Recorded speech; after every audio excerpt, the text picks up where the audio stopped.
is always greener when your heart is black and blue. Through 1,000 fields you wander in search of something new. But there's a garden with thirsty little roses waiting right outside.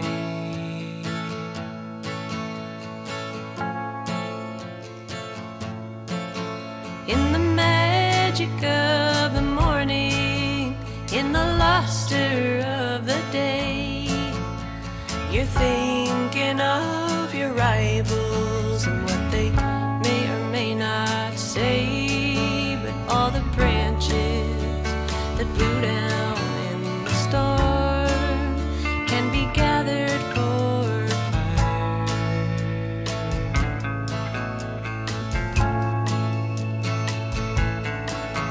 We can burn off all the fog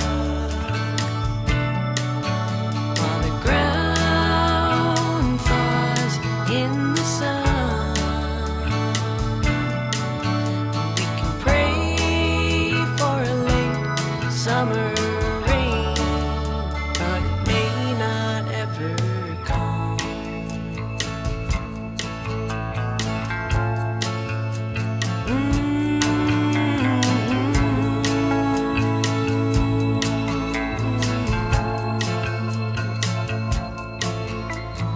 Gaze across the valley while your heart, it ain't been home.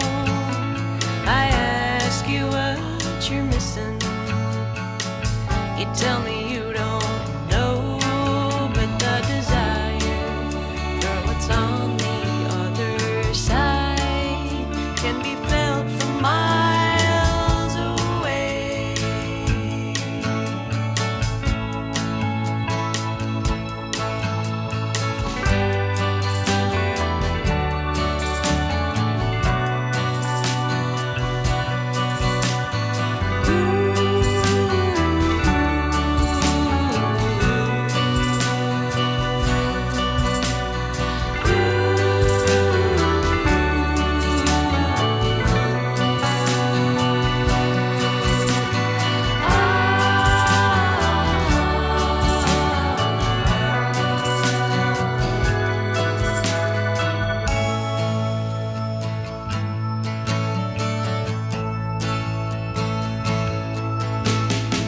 Burn off all the fog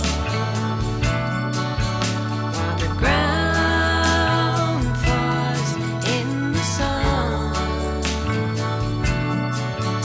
We can pray for a late summer rain, but it may not ever come. It may not ever come. It may not ever. There's a garden with thirsty little. There's a garden with thirsty little. There's a garden with thirsty little roses waiting right outside.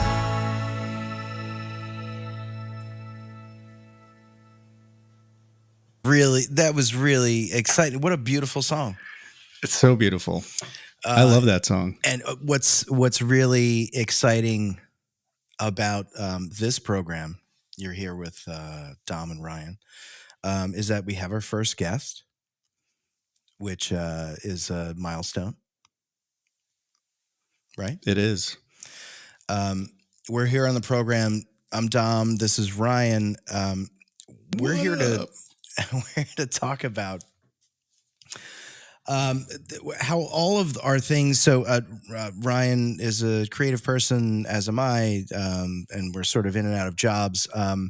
How working people express themselves creatively, and how creative people make a living for themselves.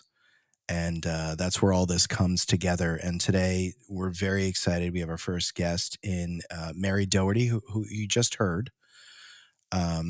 with a very great song for a sort of chilly Monday evening. A song called Luster. Um, I'm getting a sort of like I'll save my thoughts because I want to talk to Mary about it. We've got Mary coming up in a little bit. Ryan, Monday night, how was the weekend? The weekend flew by. I don't know. My head's sort of, I literally just ran here from parent teacher conferences, and they have 10 minutes for each one. Not And enough it's just time. bam, bam, bam, bam. And it's like, and you're running around the school, and How many teachers? like 300. I don't know. It's a lot. 350 maybe. No, It seems like too many. Yeah. How many kids are in the 10 class? minutes, Like 4,000? there's like 50,000 in a class. It's a lot. You know what? The 10 minutes is tough, and nobody is running on time. And so I would like to urge them to, make it longer, because you really start kind of getting into stuff. And then you have to leave. And then you got to leave. Yeah. If you want to make the next one. It's like speed dating for parents and teachers, which is inherently awkward. Perfect. It is. But weekend, you know what? Let's talk about your weekend, because I can't even remember what I did this weekend. We had a very busy weekend that was very child-centric, similar to your Monday evening. Lots of kids in and out of the house. It went by in a flash. I feel like all I did was like put straws in juice boxes Yeah. for like hours on end. Yeah. But I had a nice. It was a beautiful day here in the Northeast on yesterday, Sunday, and so I had a fire pit going all day, which is I don't have a fireplace in the house yet. It's one of my great loves in life is to like sit by the fire, and so I do a fire pit outside, and I had that going most of the day, and that was like really not only helpful just in a temperature aspect, but also kind of warms the heart as well as the body. It's that time of year. It is. That's our next thing. We want to have a little fire pit. What are those called? It's like a clay pot with A chimenea. Chimenea. That's what we want. I had a stainless steel chimenea at my last house. Nice. We called him Jebediah Chimenea. That was his name. And I actually gifted it to my neighbor when we moved from the house, and now he's got it in his yard. So, and I had actually bought Jebediah used from a guy who had some sort of crazy rooftop in a condo in Harlem. And I went and picked up a chimenea in Harlem, which is, I'm sure that's something that just doesn't happen all the time. That sounds awesome. That's a song waiting to happen right there. Yeah, rooftop chimenea in Harlem. Jebediah, yeah, chimenea in Harlem. Absolutely. So we are here on the program. This is our first evening attempt at this.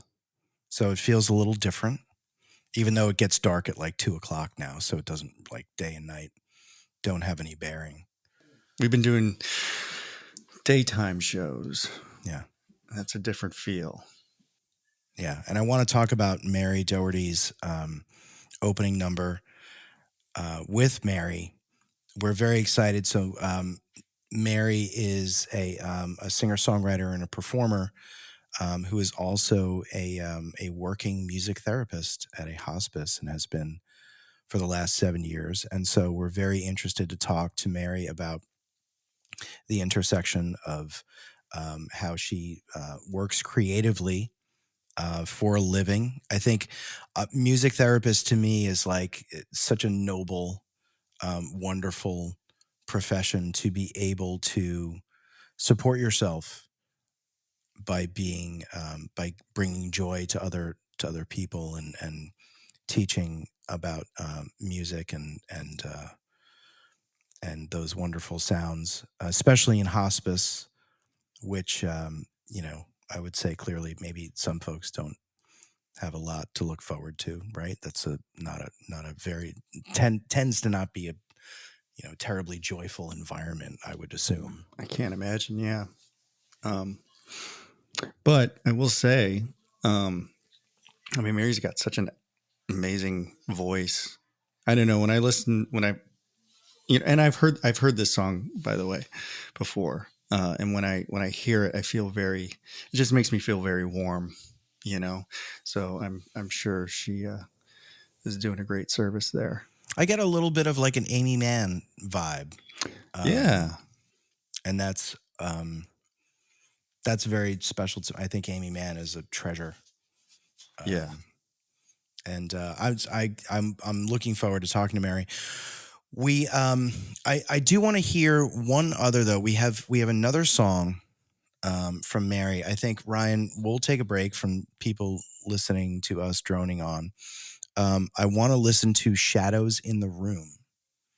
Sounds good. By Mary Doherty. And we're gonna stick with you here on video. Those listening to the dulcet tones will now be hearing Mary Doherty with Shadows in the Room.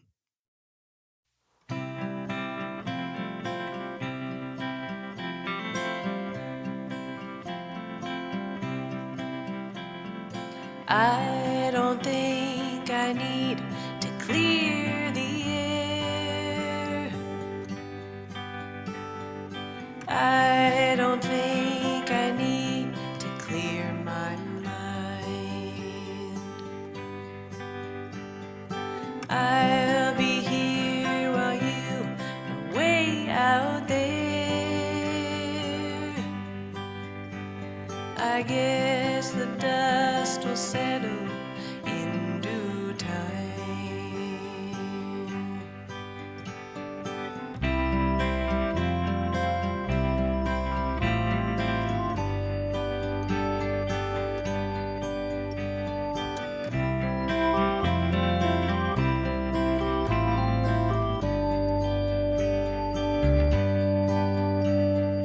Do you think of me along the dunes? Do you feel my love under the sand? I wonder if I mean the world to you. The wonders of the world are in your hands. I'll light a candle for you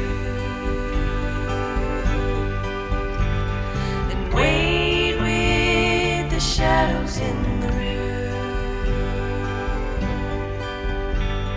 As sure as my eyes are blue, I'll always be a part of you.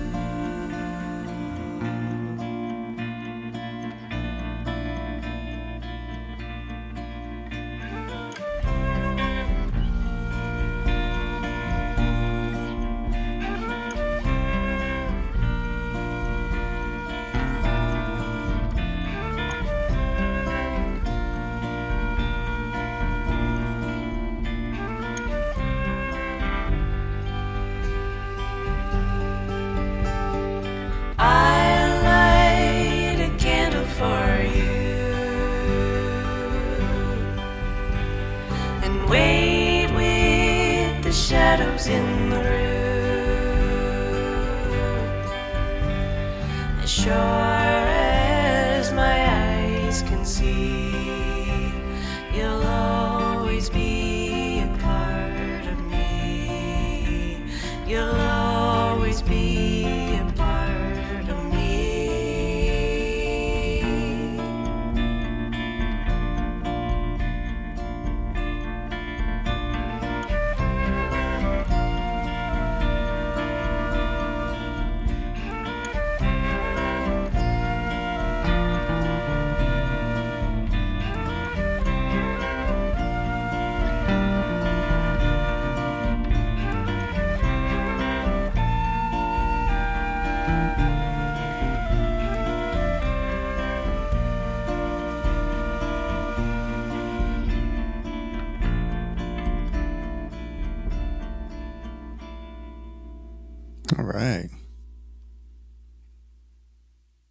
How great is that? Mary, welcome. Hey, Mary, can you hear us? Yes. All There she right. is. Is this thing on? It is on. You are on. What a great tune. Such fantastic imagery. I can't hear you, Dom. Oh. Oh.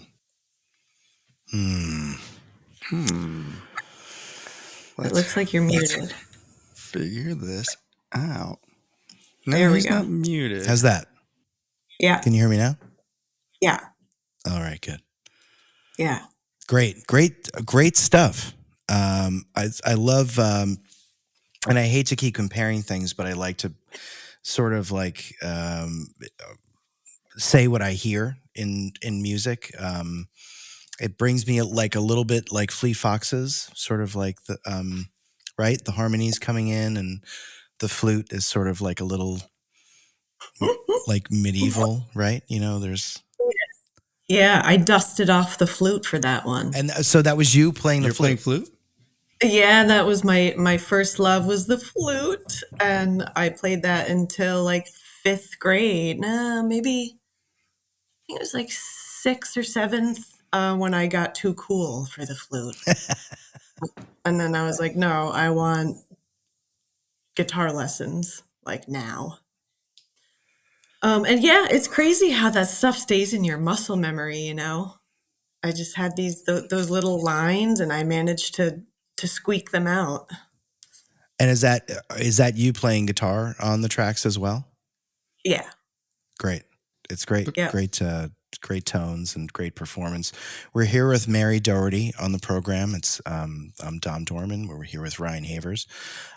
Ryan, Mary is your get, as it were. So I think I have so many questions, but I want to make sure that I don't dominate the conversation. So I don't know. I'm gonna kick it over to Ryan to kick us off. But welcome, Mary. All right. Thanks. Mary. Yeah, well, you know, Dom had brought up what you do for a living, music therapy, music therapist. And I know a little bit from what we've talked about in the past, but can you just sort of give us like a rundown on what your day to day is? Because it's just so fascinating. Sure. Well, before I go into that, I just want to give a little shout out to Jebediah. That's great. Yes, I was really cracking up about that. he's still going strong. He's still good. warming hearts and bodies across town. God bless. Gotta love him. That was such a charming little story. Yeah, so music therapy and hospice. I mean, it's a very kind of specific niche field. You know, music therapy is an established healthcare field. It's been around since like, you know, around World War II. And music therapists work in a lot of different settings, you know, hospitals, psych hospitals, nursing homes, special ed schools. I mean, they have private practices. I mean, it's, you know, you name it. But I was always interested in working in hospice. When I was 14, my paternal grandmother got very sick with cancer. I was, you know, super close to her. When you think of grandma, you think of like little white-haired lady with a cane. But she was only like 61, 62, and it was so devastating. And it was very aggressive. And I remember it was like just when I started getting good at playing the guitar. And I remember playing for her at the bedside. And what I now realize is that she was in the transitional stage. So, she was pretty minimally responsive. I was like, wow, grandma's like, she's like just sleeping a lot. Like, I don't even know. She's not really responding, but like, I knew that it was meaningful. So yeah, I learned about music therapy later on, and got my hooks in, and then the stars aligned, and I got a hospice job, which is where I always wanted to work. So that's not really what you asked. I mean, that's my background. I mean, Fine. yeah, I mean, is it my day to day, Rye? Well, yeah, I mean, first of all, it sounds like you were primed for this. I mean, based on your experience with your grandmother, like those two things just sort of met very naturally. Mm-hmm. But yeah, I'm just sort of curious about what your typical day is. Yeah, I mean, that's the one thing. It's like every day is different, which is one thing I really love. I mean, I have a caseload. It's ever changing because, people die and then people come on the program, and it's wild. Yes, I mean, I get up, I have my scheduled visits. Every day is different, like I said. So it's like some people. That's so funny because and it's such a an intimate thing, right? It's like you learn about people's personalities and the family dynamics and the caregivers, and so some people like, oh, I need to, we need to have 2:30 every Tuesday. That's going to be very scheduled, and then other people are like, can you just call me the morning of, because I don't know how I'm going to be feeling. I don't know. So yeah, it's and we drive a lot, so I'm in my car, I go to houses. Another element that's like so intimate, you're like going into people's homes. You're essentially you're playing music for them, though. Yes. Yeah, I play Yeah. guitar and sing. Yeah. And play recorded music when necessary, Mhm. if I feel like it's important. And yeah, houses, nursing homes, and hospitals. Yeah. And we see people of all different walks of life. Yeah. It must be such a. I mean, it's so intimate, Yeah. to see. Do you find that the experience of being around so much of the sort of final stages of life, is that, do you think, because of your experience with your grandmother, is it somehow cathartic for you and helpful for you, or do you struggle sometimes with the sort of darkness of everything that you're doing, because it's not like you're not doing music therapy in, like, newborn wards. Mm. Like, these are all people at the end of their life experience. And how does that impact you, both as a person, first of all, Mm. but then as an artist? Gosh, there's so many layers. It's like, I mean, it really depends. It really depends. I mean, I will say people still need to feel joy. There's so much joy to be had. And people are looking to find meaning in their lives. And, music is such an amazing way to do that. But then sometimes you go in and they're like, just play for me because I'm feeling nauseous and I need a distraction.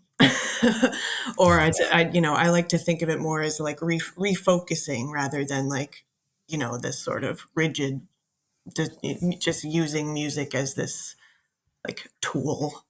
Um, but It's yeah. amazing. I'm sorry, Mary. I was just going to say, I mean, you're using music. I mean, we all know the effect that music has on a person, but you're using it in a like a clinical or a medical, not clinical, not clinical. I don't want to say that, but like you're using it in It a, is. yeah. Okay. Yeah, yeah. That's what I mean. Yeah, it's and with a clinical lens when there's a, you have your clinical hat on and you're looking for Yeah. where the clinical need is, whether it's pain management or symptom management or Yeah. more of psychosocial stuff like, this person is so isolated and they're really depressed. I mean, yeah, like sometimes it is very dark, but sometimes it's so joyful. So Yeah. it's like it can be so uplifting. Um yeah, I'm trying to I mean, dementia, I think in the last 10 years or so there's been a lot of buzz with like, music and dementia. Mm-hmm. And it's very true. It's like there's nothing like, you go in and there's a person with like mild, moderate dementia. They're starting to lose, language. Word retrieval is getting really hard. Connecting with people is getting really hard. And you go in and you play a song that they know all the words to, and you guys know how it is, like a song from your youth or whatever, and the words just kind of like tumble out of your mouth. And there's this look of like surprise and bewilderment and it's just it can be like very empowering when you feel like all you're doing is losing things.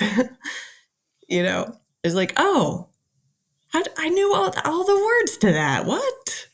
No, it's a crazy connection point, and it's also, I mean, it's visceral. It's it's like a sense of smell or a taste of something from your past that can snap you back into some sort of lucidity or consciousness that may not otherwise be attainable. I think that's fascinating. I mean, and I think also knowing that you write and perform and record original music. How do you feel that your profession, you're in a very small category of Mhm. musicians who are sort of earning a living by being a musician, right? So you're a Mhm. therapist, and I want to acknowledge that, but it's a specific type of therapy that requires musical talent. Mm. I mean, I'm sure somewhere, like, somewhere is the world's worst music therapist who's like probably really good at therapy, but is just not a very good, writer or player or whatever it is. Mhm, But mhm. knowing that you have a level of talent, um, how do, is there a push and pull in your everyday? Ryan referenced earlier on the day to day.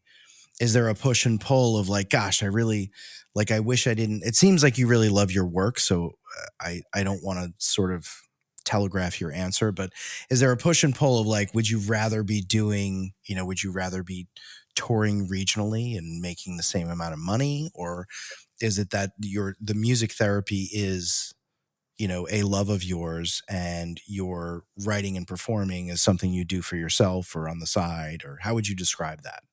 Yeah, yeah. I mean, I definitely um feel like hospice is, I mean, it's my dream job. I feel like I have said before in the past, like I feel like I would not be good at anything else, which which I know is not true. I mean, can we curse on this? Are we Why keeping it not? clean? Okay. I mean, I would be the world's shittiest waitress. I would never be an accountant. I mean, nurse. I would just be queasy and vomiting all the time. No, I Ryan mean, and I have been pretty shitty at jobs too. So yeah, it happens. Oh, yeah. It happens. yeah. I just feel very lucky. I do. I feel very lucky. I've always, and I don't mean this in a weird or morbid way, but I've always been, like kind of not fascinated by death, but like, I don't know, a weird connection to it. Like, I don't know. When I was little, my mom said I would ask her questions all the time about what it means to die, and I was just like, Right. someone make it make sense. I, I I really think that, you know, if you think about everybody who's died ever, Yeah. which is most people, it's more people than we can possibly fathom. Hmm. If there was a way for people who have died to connect meaningfully with people who are alive, I think it would be a lot more common. Like everybody would be doing it because there's so many dead people. So I do think I feel like there's a pretty hard wall between the dead and the living, just my Hmm. personal thought. And Ryan and I were talking actually in our last program. By the way, as a reminder, we're here talking with Mary Doherty, who is a singer, songwriter, and performer and a music therapist here on our program, where we talk about people like Mary and we talk with people like Mary. And we got into talking about death and, you know, fearing death, not fearing death, and the unknown. And I think it's the great unknown. That's what fascinates me about death, is that it's just like there's no book. You know, Yeah. like in Beetlejuice, like they have like the handbook for the recently deceased. Like that's never leaked out, you know? Hmm. That's like, we don't get a look at that. Um, and I think it's a special person who can be around that consistently, and also, you know, sort of the transference of being in a therapeutic relationship with somebody Yeah. and getting into you're in a relationship with them, right? I mean, Oh, I see a therapist, and yeah. there have been times where I have been, you know, sort of curt with him or mistreated him in some way, and it's a reminder that, like, listen, we're in, like, this is like a thing. This is Yeah. a bona fide relationship. And so do you find, with the ideas of transference and being in a relationship with some of these patients for what is probably a shorter amount of time? I mean, I've been seeing my therapist way too long. Like, if I don't even want to talk about how long it's been because it's sort of embarrassing, but like, I'm on my third. I don't know what's better, like to keep Yeah. sort of switching, or like to just be like every, you know. But is there a difficulty there with churn as far as like people dying? Yeah, yes. For me, I mean, yeah, sometimes it gets just really heavy. And it feels strange to be, creating this relationship with someone, and almost, I don't want to say friendship, because it's not, but it, you, when you're with someone on this journey, it feels very profound at times, so it's like you're developing this relationship with someone just to say goodbye to them forever. And yeah, there was a period over the summer, I think. um I usually like being present during the moment of death. um Happens, I've been doing this 7 years, and I would say it would happen like, a few times a year, maybe 2 or 3 times a year, and was always, so profoundly heartbreaking, beautiful, mind blowing. So many emotions. And then there was a period of, I think, 2 weeks where I was present and witnessed 4 patient deaths when I was playing. And Wait, that, like while you were playing? yeah, yeah, Jesus. yeah. And Wow. it was, but I will I'm tell sorry. you, I don't mean to. I'm not laughing. It's just like so no, It's insane heavy. to me. it's insane. Yeah. I mean, and I was just like, I was like, oh my God, it's happening again? Like this.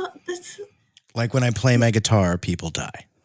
Yeah, it felt Right. like I was like, whoa, is there something in my energy field that's like causing them to shift into the No, but next? they're waiting, right? They're I waiting. mean, Maybe they're waiting to hear those sounds, and that's like Maybe their they feel walk like, off yeah, music, maybe they feel right? like they can let go. and that's the thing is like, like I said, I was always trying to like make it make sense. Well, it doesn't make sense. And we're, well, we'll never know. But I would, I was, it was an honor that they, and that's another thing that we always, that swims around in my head is like, are they able to choose the exact moment that they pass on? So, is there any like life force and willpower behind that? So it's like, if they did choose to, peace out in that moment, it was like such an honor for me That's to do. That's what I was going crazy. to say. Yeah, Yeah, and you think about like people whose spouse dies and then they die like a week later. yeah, It's just sort of like you're like, okay, like I don't need to be here anymore. Well, I right. was going to say the honorable part. That's what I wanted to say earlier, but I couldn't think of the word. Like I remember so the closest sort of person to me in my life that passed away was my father, and he was in hospice, and his family was around him, and I was looking at him when literally his chest stopped. Mm, His heart stopped. mm, And it's all the feels, right? But the mm. one thing that I didn't realize until it happened was because it's such an intimate experience. What an honor it is to be a part of that experience. And almost sounds weird to say that, but it was just something that I'd never thought of it that way before. No, I mean, I don't think it's weird. I mean, every hospice person would say that it's just an honor to, you know, help people in that chapter. I mean, it's wild. You do good Um, work, Mary. oh well, thanks. I mean, I'm lucky, but I will say that I was tanked. I was tanked after that like 2 week period. Um, It's a lot of so, death for anybody. whoo, man, and a couple families, that when they realized that there was a lot of emotion.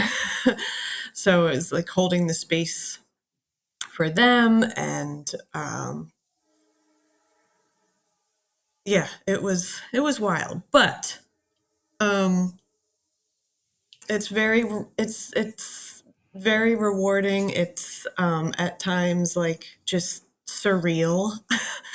um, and then at times, some days it's like, wow, I'll say that people at the end of life often sleep a lot.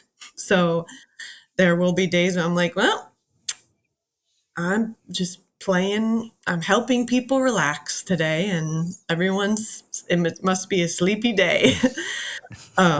So some I, days I too. love sleeping. Yeah. Oh my God, me too. It is like death. It's Oh, there's a line in Moonstruck, Vincent Gardenia. He says, I don't want to sleep. It's too much like death. Mm, mm. But I want to take a break here because I think we've got a good segue. Mary Doherty is here with Ryan and I on the program where we talk about creative people working and working people being creative. And we're going to take a little bit of a break so we can have a breather here. But this makes me really happy. So one of my favorite bands is from Canada. They're called the New Pornographers. And they recently did a sort of secondary version of one of their newer songs called Firework in the Falling Snow. And they have Amy Mann as a guest performer on the song. And I thought, because one of my first ideas in listening to Mary Doherty was Amy Mann, I thought this would be a nice break for us to take just for a moment. And we're going to get a drink of water and we're going to come back with Mary Doherty. And we're going to talk about Mary's music a little bit. So stick around.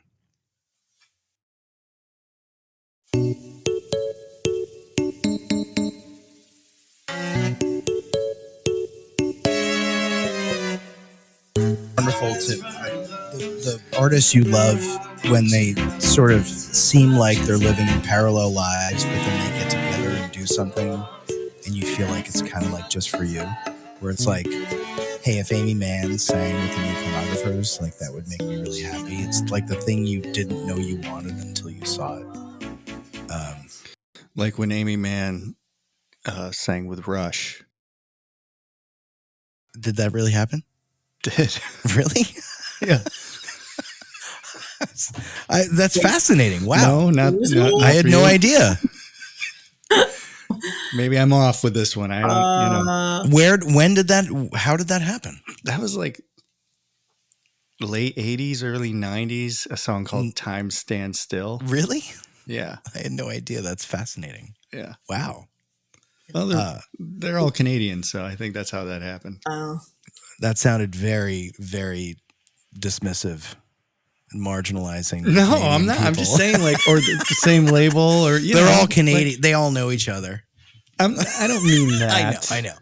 No, there's a handful of fantastic Canadian musicians, and I'm sure they all know Rush each other.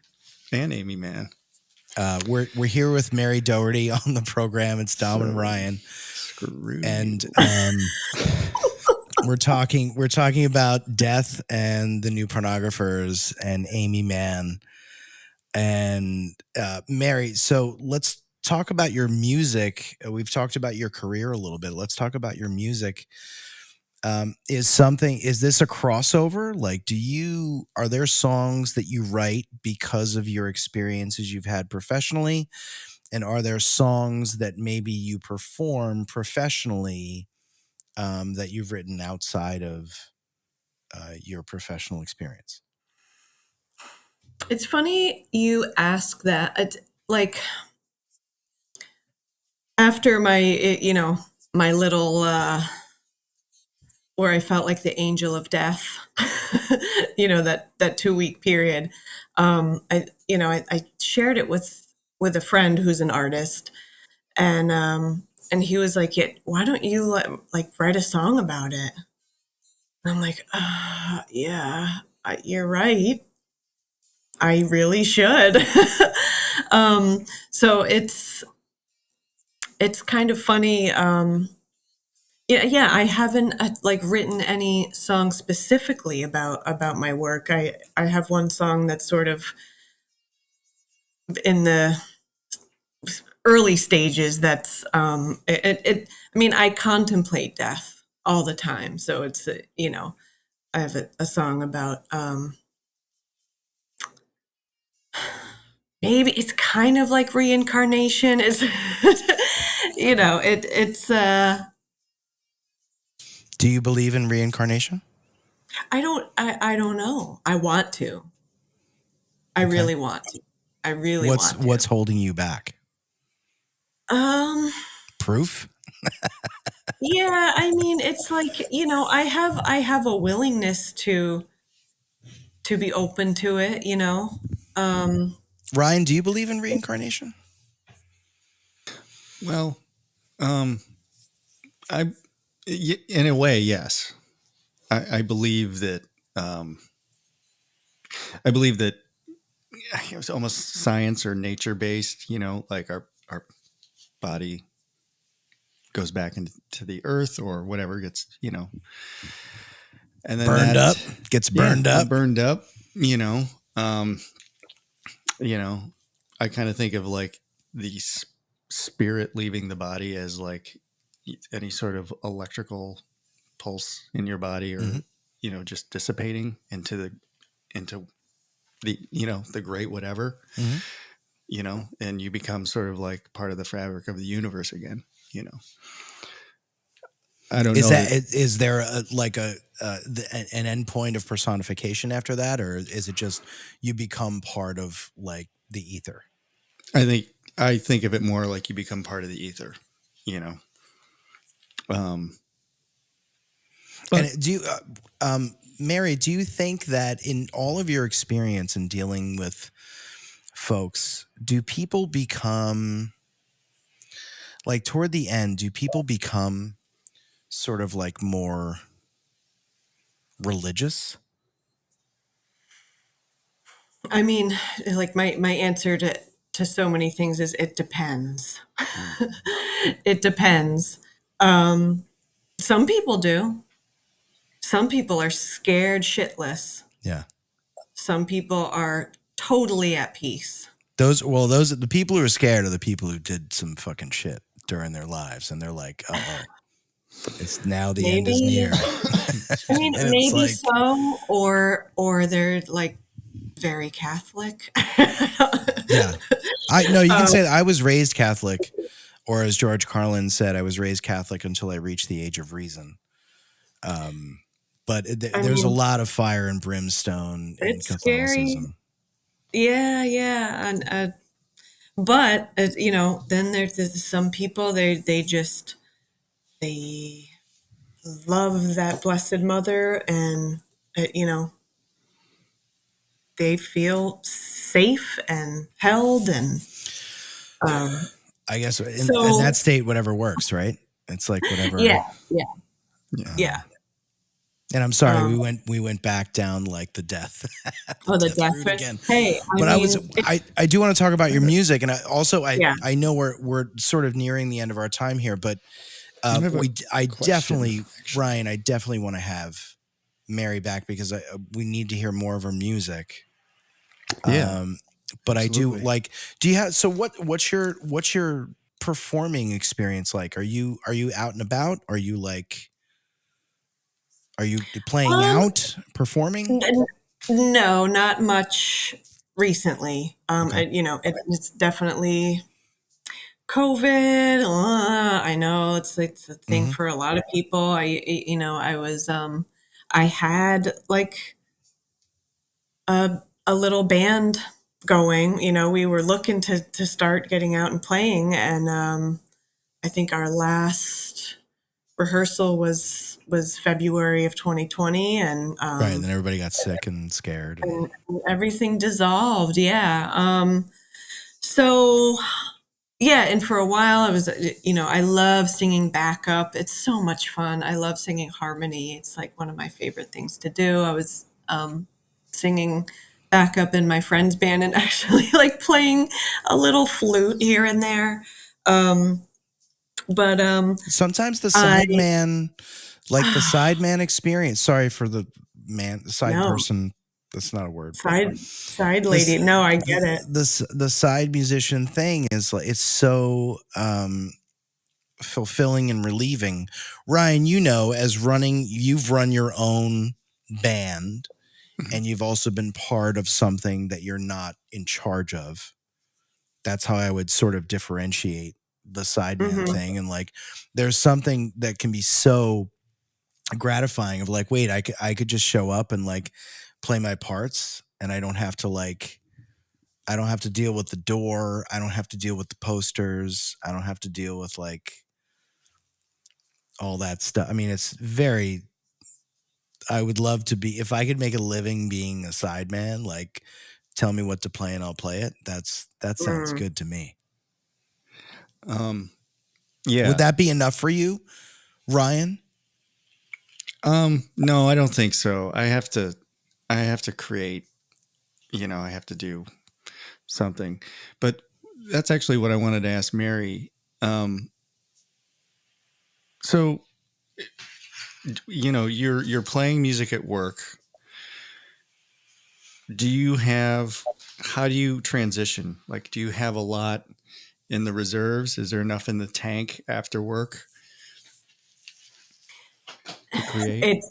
It depends. I mean, I am very much like, I don't know. My creativity comes in spurts and I have to just accept that. And so like right now, I'm having a lot of creative flow.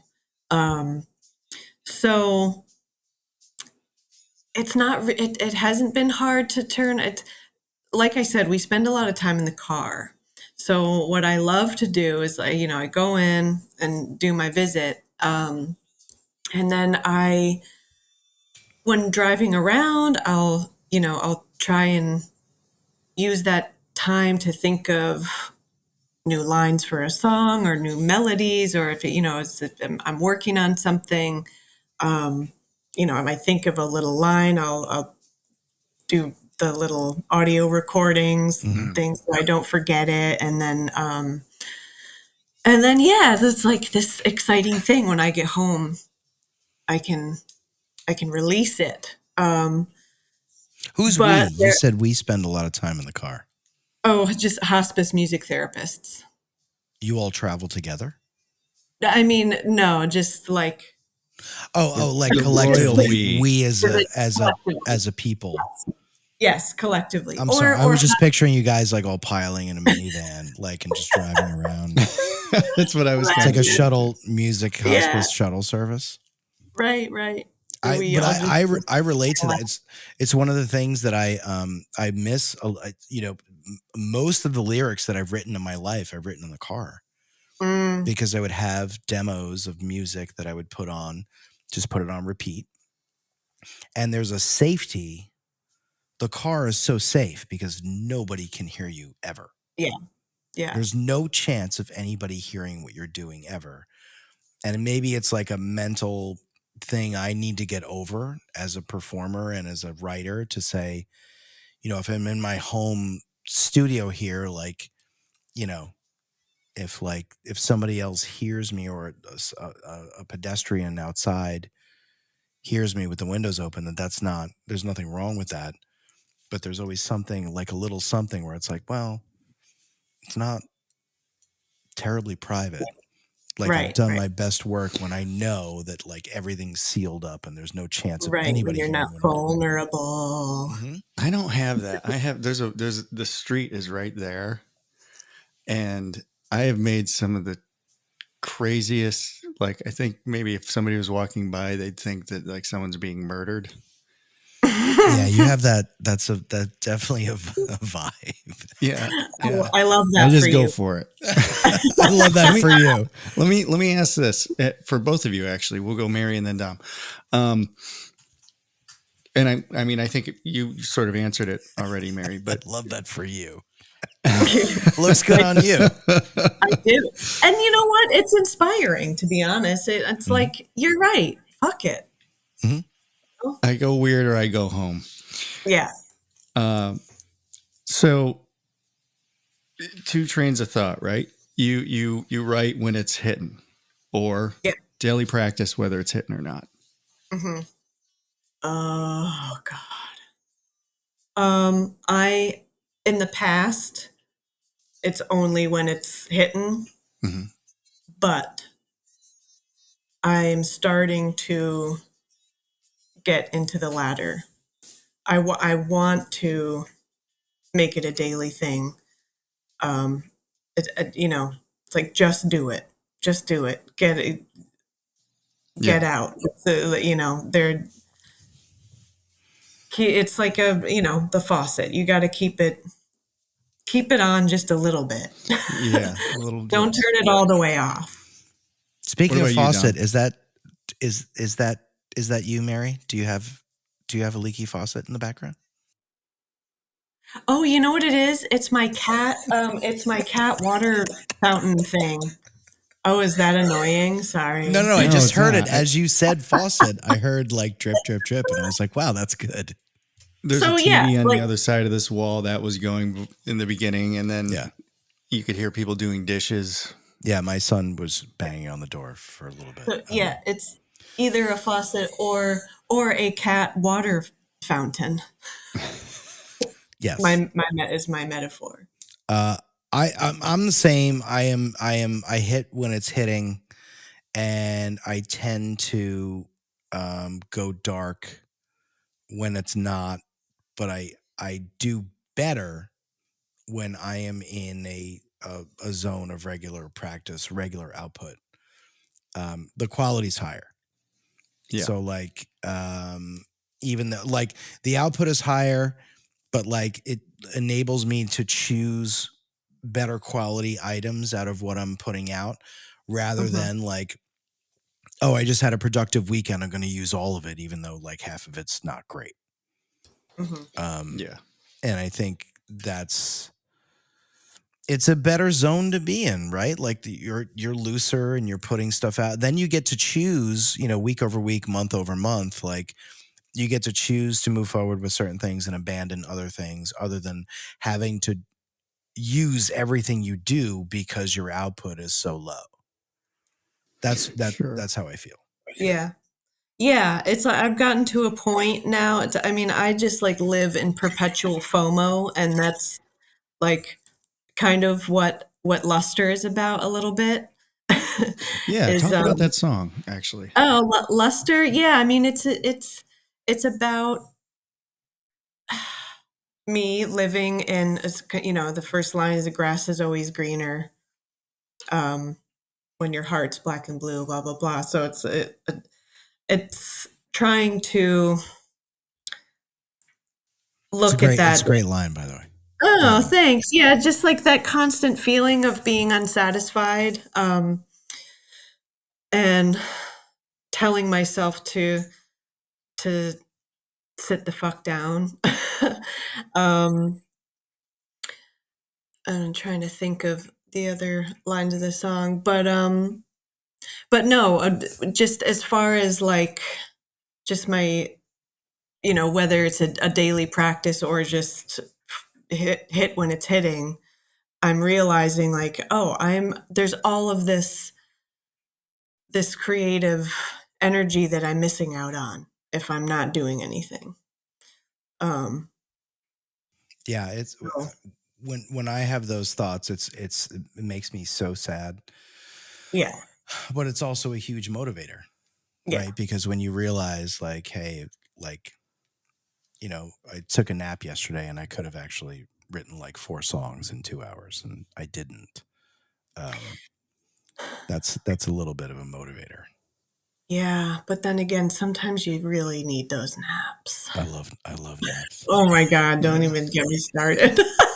Well, you have a cat, so you obviously understand naps. Oh God. I have 3 cats, but that's for another show. It's another podcast actually. It's Right.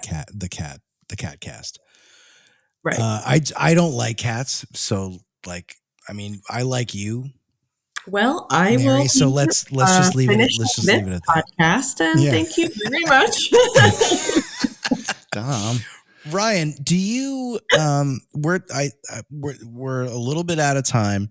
We have one segment left to go. Is there anything else you want to cover with Mary before we get into easy, uneasy? Oh, yes. Well, yeah. I mean, I would like to have Mary on again. And we could maybe dive deeper into. I mean, I wanted to ask you about your process. But I think we could really, you know what? Tell me about your process. Like what? And it depends. I know it depends. Right. But there are threads, right? There are common threads, I think. Like for me, a lot of times it starts with a groove in my head, you know? Yeah. Yeah. Yeah. I feel like over the past couple years, it's like I used to pick up my guitar and, get a thing going and just sort of, lyrics would come out that like, oh, that doesn't sound dumb. Okay. Like, but, but now I feel like there's much more intention. It's like, oh, I don't know.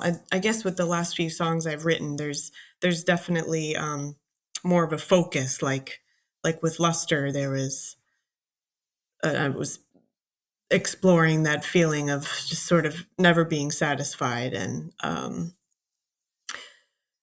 and what else? Oh, Shadows in the Room. I mean, that I was mad at a family member.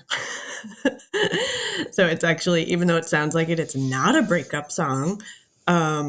And it's honestly about grief and loss. And it's, grief and loss comes in so many forms.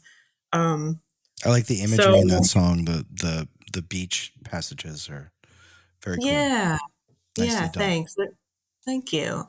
So yeah, I feel like I'm sort of shifting a little bit in my process these days, and that there's more intentionality, I guess, in like what the song is about. You strike me as I'm gonna guess it. Is it your lyrics sound like they flow out? Like, is it easy for you to write lyrics? Because it's the hardest thing for me. Oh my God, me too. And we've talked about this. Yeah. I mean, I will pull my hair out with lyrics. Because, and that's the fear, the fear is like, oh my God, I don't want this to sound dumb. It's my biggest fear. It's like, will it sound dumb? Is it going to sound dumb? Everyone's going to know I'm an idiot once and for all. Everyone's going to know I'm dumb. I think of it like when I'm listening to a band that I love and I'm listening to lyrics that I love, and I will think of it and be like, oh, I would never that would never clear my QC. I know. Right. Like what they just said is great, but I'd be like, nah, it's stupid. Like, right. Yeah. I think how horrible is that? Like, what a terrible filter that is to have in your brain. I know. And now, Rye, we got to write a song now about, it should be called Everybody's Gonna Think I'm Dumb. Yeah. Or even another one. Yeah, the other one has to be Cats, except for Dom. Yeah. Dom hates cats. Everyone loves cats except for Dom. Right. I do want to say, so when I'm looking for Mary Doherty here in New York, I Google Mary Doherty and I come up with SoundCloud.com/Mary-Doherty-6. If you want to listen to Mary's music, I hope I'm promoting the right thing. Well, yes, it's fine. Yes, friend. Yes, it's fine. I will say that's fine. I will say, some of those songs are old and it's not the best recording quality, and like Luster and Shadows in the Room are not on there. I do see you on LinkedIn too. Oh, Mary Doherty, Master of Science. Oh, music therapist. Yeah. Wow. Well, that's like the, Yeah. But I'm working on getting a Bandcamp page going with a much more serious and professional approach, because I miss playing, and the last few years that I want to honor my creativity, and I think everybody should, and that's my goal, is to. I love that. Just honor myself a little bit more. And that it's helpful for me because I sometimes am very blocked and second guessing myself, but we're here on the program with Ryan Havers. I'm Dom Dorman. We're here with Mary Doherty, musician, performer, singer, songwriter, music therapist, and what a great chat. We definitely have to have you back because there are so many different things I needed and wanted to ask you. And we just didn't get to. I mean, It's hard to do it in an hour. But also, I would say that if and when you're playing and performing, nothing would make me happier than I would love to play with you or for you or accompany you in any manner. I think your music is lovely and fantastic, and you seem like a very, very, very nice person. Well, thank you. It was my honor and privilege, and I want to hear some of your music, Dom. Oh, that old thing, sure. Yeah, Yeah, I've been dormant. I've been on hiatus for too long of a time. yeah, I get it. But enough about me. I am Dom Dorman. That's the only thing I'll say about me. And then there's Ryan Havers here. We are on the program. We've had Mary Doherty here. We've had such a fantastic and enlightening time. And just thank you from the universe to you, Mary, for the work that you do, which I'm sure has so many amazing sort work. of hidden challenges and the things that you do for people who are in a rough time. So we appreciate that of you for them. And before you go, our final segment here is called Easy Uneasy. And this is when Ryan will ask you an easy question. And then I will ask you a question that will make you uneasy. Oh Lord! All right. I forgot about this segment, so we're gonna take it easy on Mary. Mary is as sweet as pie. No, it's Thanksgiving week. We're not here. There's no gotchas here. We're just gonna have a little fun. Ryan and I like to have fun. And throw it at me. All right, I'm down. Okay. Do you think a sandwich tastes better when someone else makes it? That's a hard question. Well, you haven't heard the other question yet. Well, and it fucking depends on who makes it. It depends. What a great answer. That is a great answer. Yeah, I mean, it depends. That's a great answer. It depends on who makes it. Like my mom used to do, she would put like peanut butter on both sides of the bread. Have to. And that, maybe I thought this was I've never done that. Yeah, she would put peanut butter on both sides of the bread and then a glob of jelly in the middle. I've never even thought of doing that. Yeah, it was just something? Like, that's my mom. I feel like I do both on both. Huh.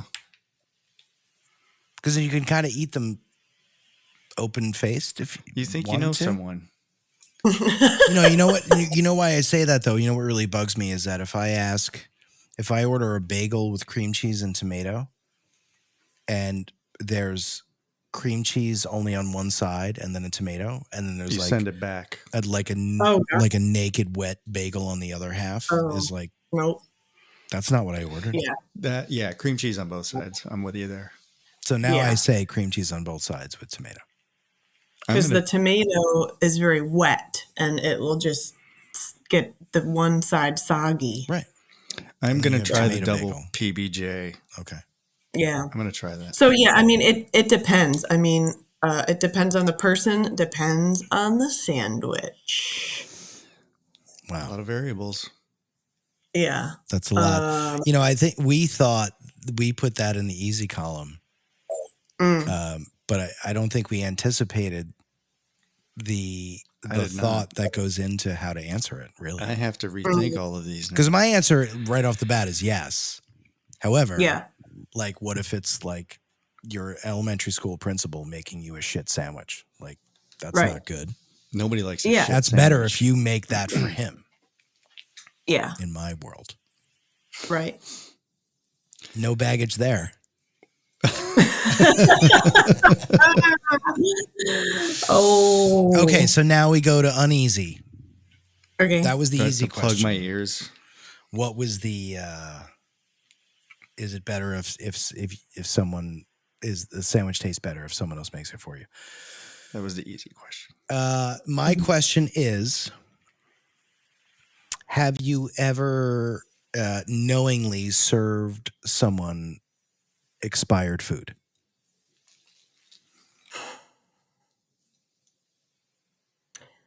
I don't know because I am a terrible cook. I mean, I'm not a cook. So I rarely make food for people. Okay. Well, let me. My comment on that is that if you don't cook for yourself that much or other people that much, Yeah, chances are someone has served you expired food.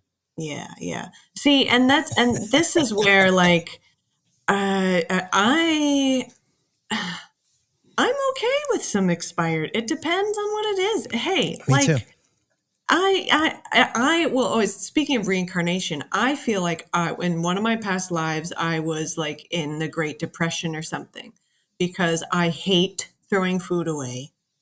I don't want to, I want to save everything. And I'm like, this cream cheese has a little mold. I'm going to scrape that shit off. Like, you know, There's a layer. You take Yeah. off the protective layer, Yeah. and then there's good food underneath. There's I do good think I fresh think food. I think that probably I think that 40% of food has expiration dates that are engineered to just make you buy more food. Yeah. I Not think all of there's- it.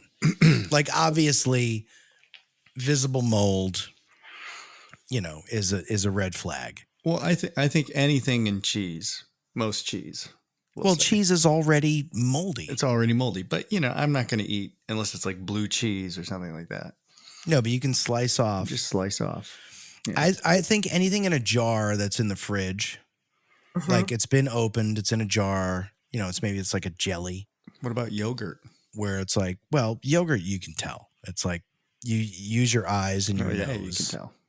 I'm and a grub. sometimes your ears. But you just listen take to the yogurt.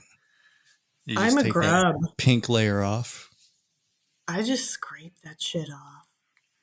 All right. I do too. Am I, see, that was No, I do too. I don't know. But that was like an easier question. Well, I was just going to ask which question made you uneasier? Well, the first one was harder to answer. I mean, the second one is like, oh, well, most likely, probably, because one, I don't really cook that much. So yes. I love it. I love it. And yeah, I mean, I eat expired food myself, so it's like I'm just like, oh, it's like this is me. It's probably fine. Right. It's not going to kill you. Right. And then how often do you really get sick? Like, not. Yeah. I also like grew up on a small farm, and There you go. I had a different outlook on germs. All right. That's So with that, another show.